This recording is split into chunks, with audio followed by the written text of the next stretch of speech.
do we create structures that make it possible for people living with HIV and people who are in deep with HIV for some reason or another to be able to be a part of these movements and shaping them? Different nonprofits who are really being experimental about like the shape that they take.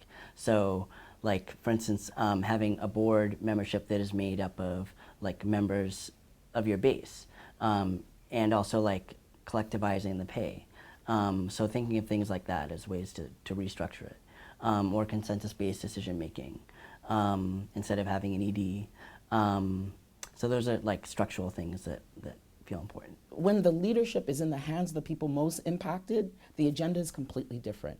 And this can include also being able to be in these movements as someone who's out about living with HIV, who's out about using or having used drugs. If these movements are not a home for the people who are in it the most deeply with HIV/AIDS, what world are we creating? ACT UP resurgence is really inspiring to me, where like ACT UP in its beginning kind of privileged and prioritized like prominently like non-trans white gay men, and so there's been a shift around like who's at the table now and what issues are being brought up. What Vocal tends to do is like our board is comprised of our membership, right? We do membership and leadership development. So with our members, with our core, with our base, we go into the community and help build leadership and that empowerment to really help them get the advocacy and the empowerment that they need to take ownership of their oppression in order to help dismantle it. And the ways in which we do that is we really get them on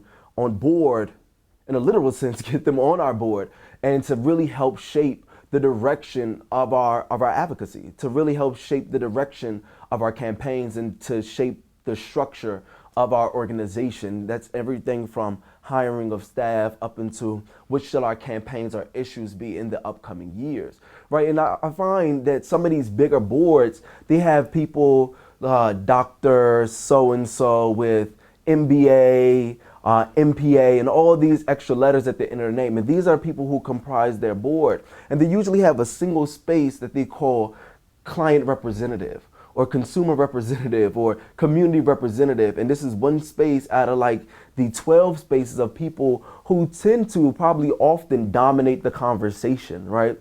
And I think oftentimes they devalue the voices of the clients or the voices of the people directly impacted.